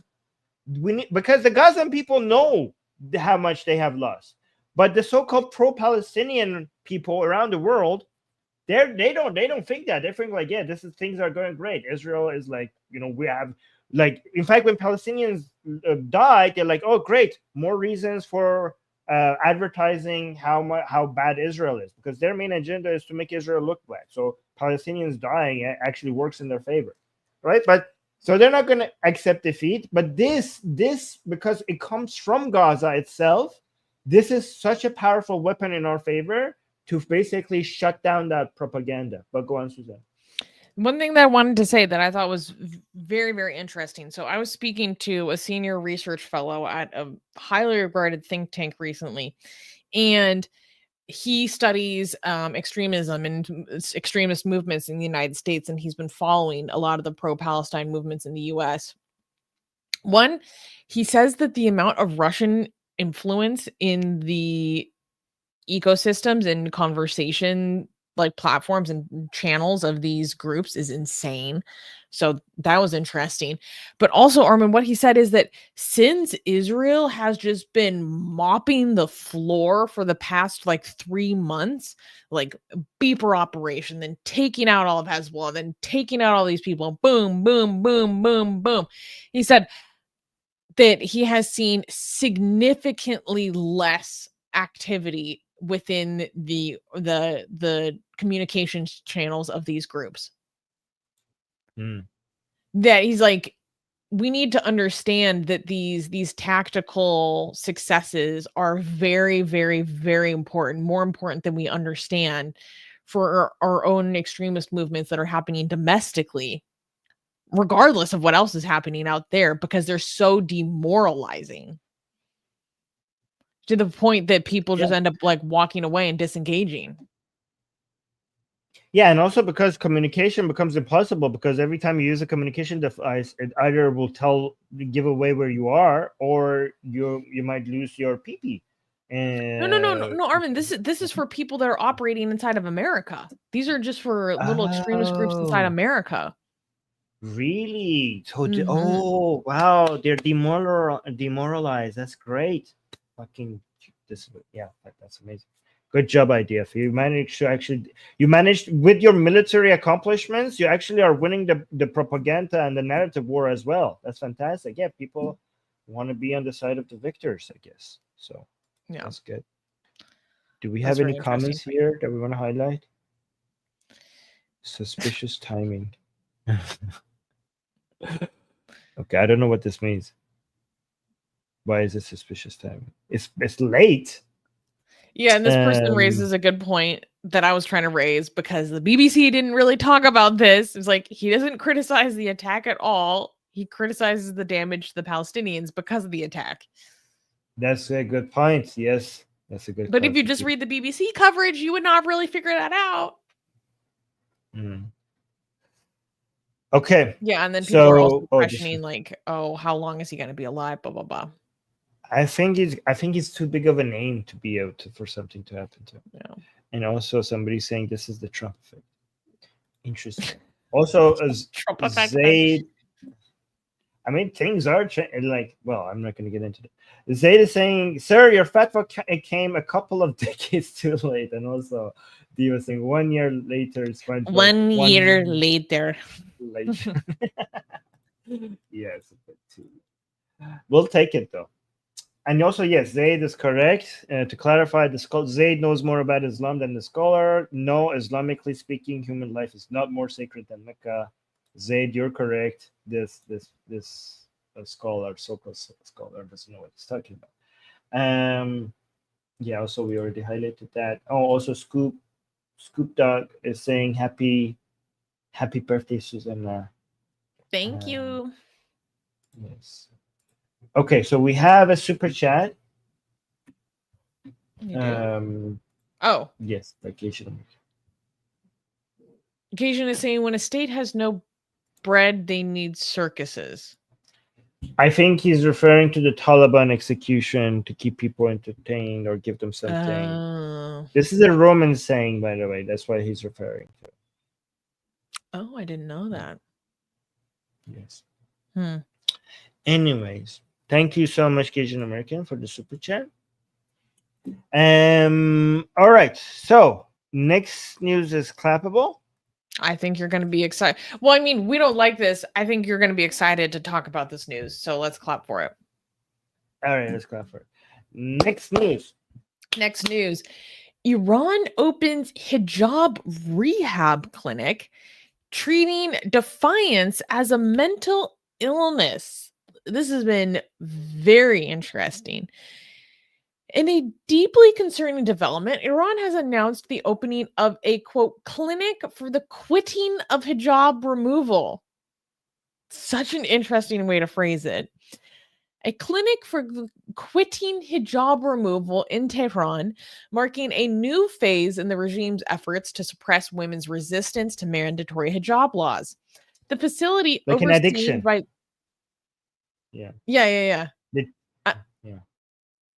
The facility overseen by the state's headquarters for the promotion of virtue and prevention of vice aims to treat women who refuse to wear the hijab, effectively pathologizing dissent as a mental illness. According to Mehri Talibi Darestani, the clinic's overseer, who, by the way, she is notorious for promoting child marriage in one of her previous government appointments. According to her, it will be for the, quote, scientific and psychological treatment, the scientific treatment of removing the hijab, specifically for the teenage generation, young adults, and women seeking social and Islamic identity. This development comes in the wake of the widespread women life freedom protests following Mahsa Amini's death in 2022 and has drawn sharp criticism from human rights activists and psychiatric professionals who condemn the regime's attempts to medicalize political opposition. The announcement follows several incidents where protesting women have been forcibly committed to mental health facilities, including the recent case of Ahu Daryeh, a 30-year-old student who was institutionalized after protesting hijab laws on her university campus. So, this is quite the development. Armin, what are you hearing about this on the Persian side? I hear you have some memes. Please give us all the details. So this had made a lot of Iranians fucking, just go. It was an explosion of jokes and memes and people making fun of this. So I'll just show maybe like 3 of them. And then I will also read you. I got the caption translated. So somebody posted this. And the caption says, "Hi, I recently returned from the anti-hijab abandonment clinic. And I am very satisfied. It's been a few days now since I've been clean from not wearing the hijab."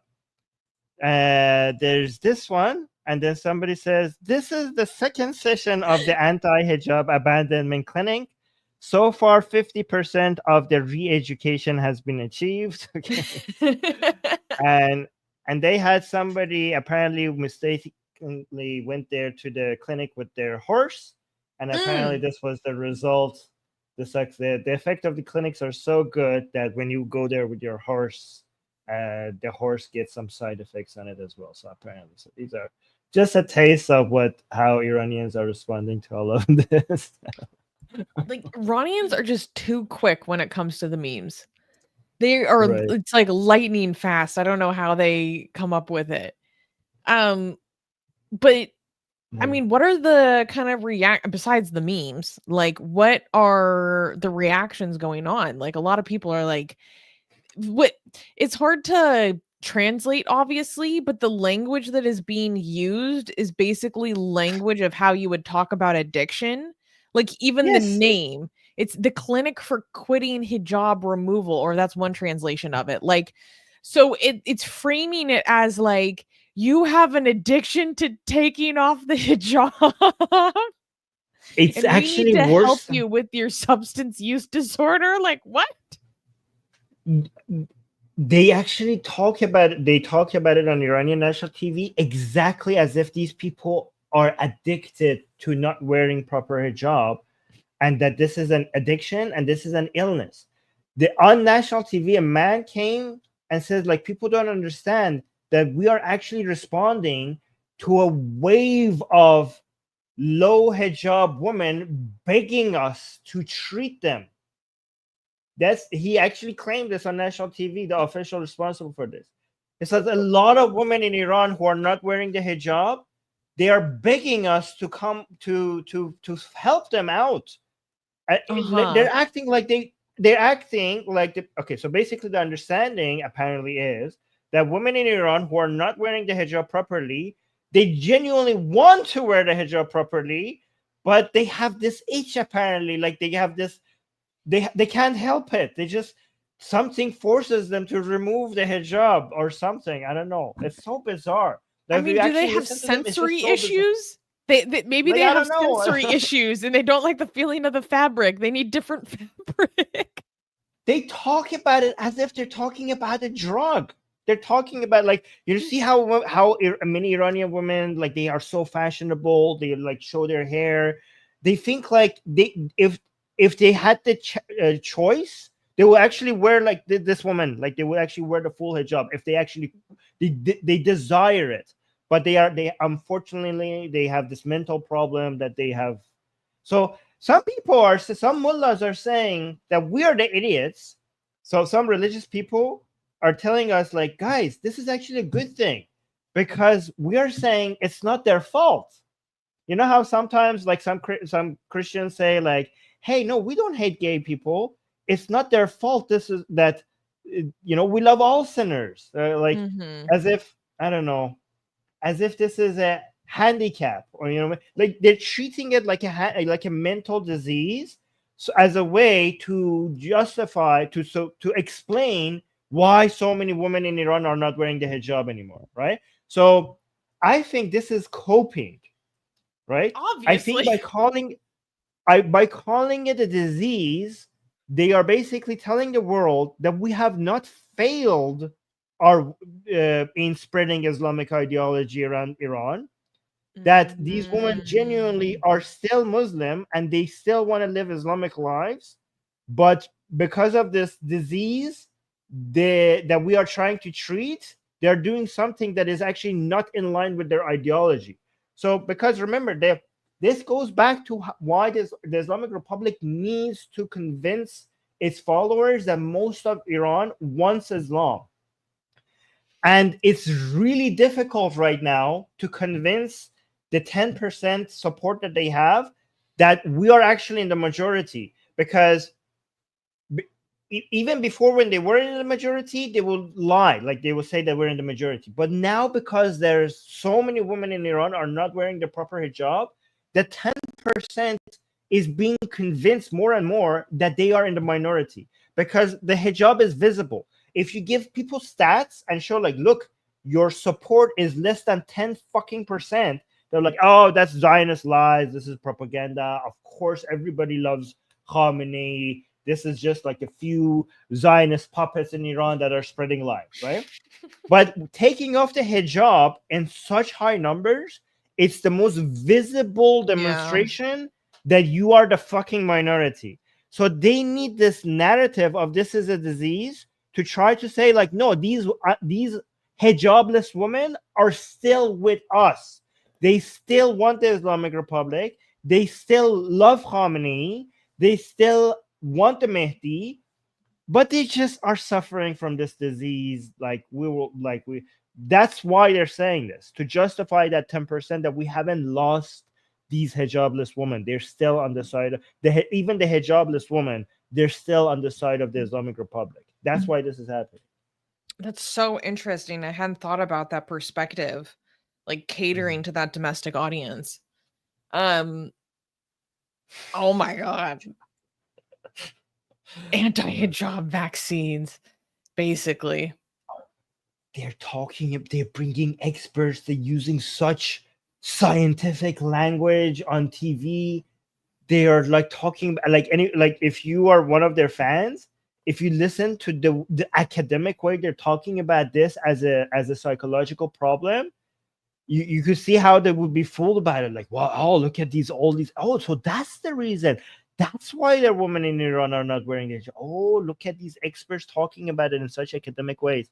It is working on some of their followers, so it's working. Yeah. But I mean, do they like? I don't even know how to like mentally consider is like I'm addicted to taking off my clothes. Like I can't stop myself. Help me. Oh no, somebody help me. Oh, the government. I'm taking this off. I don't want to take this off. I don't want people to see my hair. But it's something. It's the Zionist virus that is making me the spreading. It's the Westernization that is. I think they think like it goes through the media, through social media. Like I don't know, like it's a mental disease that you get influenced by because you're following Western styles of living, Zionist propaganda, because all social like media, social contagion theory or something. Yes, something like that. Yeah. And they think all media is controlled by the Jews, and so so the narrative is that the Jews have realized that they can control the entire world except Iran. That Iran is the strongest country left. Yeah, that's what they think. That's genuinely what they think. So the Jews, through the controlling finances and the media and everything and the politicians, they have managed to spread their control all around the world, except the land of the Mahdi. That is because it has proper Islam, it has managed to resist the Jewish takeover. And this is the final boss, basically, for the Jews. And the Islamic Republic is too powerful for them to be able to take it down militarily, or the politicians, because we have just the blood of the martyrs runs through our veins, or whatever fuck they want to say. So they cannot corrupt the politicians, and that's why they cannot take over Iran, both militarily or politically. So the only way the only unfair way that the Jews now are going to use is through the young. They're going to the way that they take down empires is by destroying family values, by tearing apart families, getting women to show their hair so that men become attracted by other women that are not their wives. They know they apparently, again, YouTube, these are not my words. The Jews know that the foundation of every society lies within its family. So by making women take off their hijab, they're going to basically tear apart families in Iran. And when you destroy a society from within, that's eventually how you're going to take over the society. And this is all a Jewish plot, basically. That's the narrative. Oh my word. God, I don't even want to know what the treatment plan is like. They're probably going to read you a whole bunch of fucking religious texts. It's going to be torture. I know that. Yeah. I know fucking that. So, what is this? So some people are doing the same thing that lady did in Iran. They're copying her. Yeah, we've seen a lot of those protests and demonstrations. In support for, oh, look, they're holding women life freedom. Interesting. By the way, the Handsmaid in the TV series was actually copied. You know that whole the author of that TV series, she got the idea from Iran, from the situation in Iran. Yeah. Okay. So what Instead is this? Just like to have Western women cosplay as it to make themselves feel more victimized than they actually are. It's freaking. Yeah, it's a good TV series. What is this comment? Okay, is this serious or is this a troll? I don't even know. Somebody's saying LOL, just obey. It's that simple. I don't know if that's. I think this is. Who knows? It could go both ways. What is this one? Um. Oh my god! Oh Are my you God. serious? More cultural relativism, as per usual. Read this. Typical. Yeah, this person is saying, why is it necessary to protest or even comment on other people's customs? America, you're being a Karen. Okay, who's this person's name? Waldo, there are millions of Iranians that would probably scorch you for being racist because they do not believe this is not their custom to them. This is forced on them. But isn't this guy doing exactly what? Isn't he doing the same thing, he or she? Like, I mean, maybe it's the only thing you have to say to this person is like, well, that's our custom. That's like, What, why are to you? comment on it? Yeah, it's America. It's part of American free speech. That's our custom to basically comment on everything we want. So now, why are you protesting our custom? So shut the fuck up. This is part of American culture. So this is just so insulting. What is insulting? Iran government has set up. Oh yeah, okay. I might agree with this person. Anyway, so those were the comments. We got 2 super chats. Do you want to respond to them? John Bundak is saying, very rich the Tahir al Wasal Wasila losers say women life freedom need rehab. It is the IRGC that need prisons. If hell exists, Gazan and Khomeini and co are in it. I would agree. And on that note, actually parlaying into that, Amitai is saying, ding dong, the witch is dead. Khamenei is comatose. We have no evidence of this. I know people like No, to guys. get excited. It's the rumor. We have no evidence of this. I don't think it's true. Well, we don't know, guys. Rain on your parade. This has happened so many times.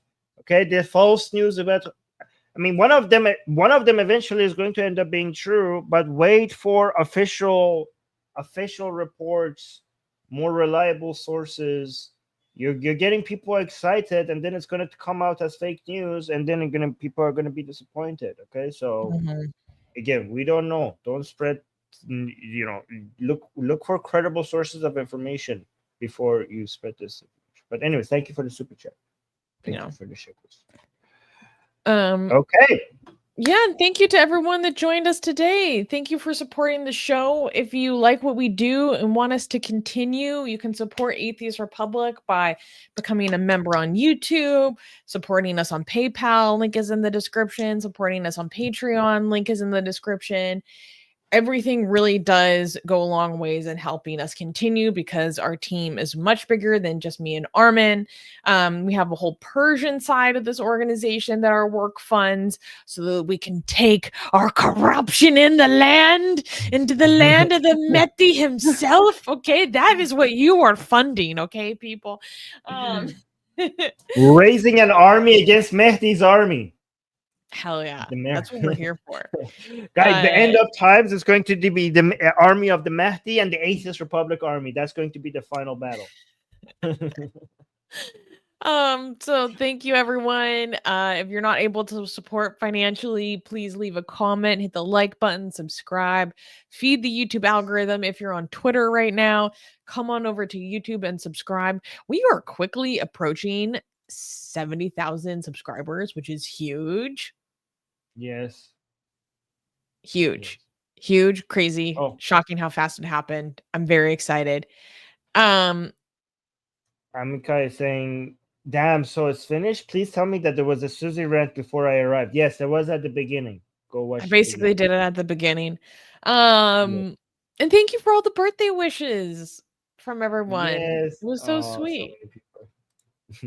All right, guys, don't forget to like, don't forget to subscribe, don't forget to leave a comment, and don't forget to share this channel, Atheist Republic on YouTube. Let people know. Just tell them. Okay, I have people like, why are you saying Atheist Republic on YouTube to me? Just because. No explanation. Just go on YouTube and search for Atheist Republic. Okay, that's it. That's all you need to know. Anyways, guys, bye. Thank you. Mwah. Stay liberal.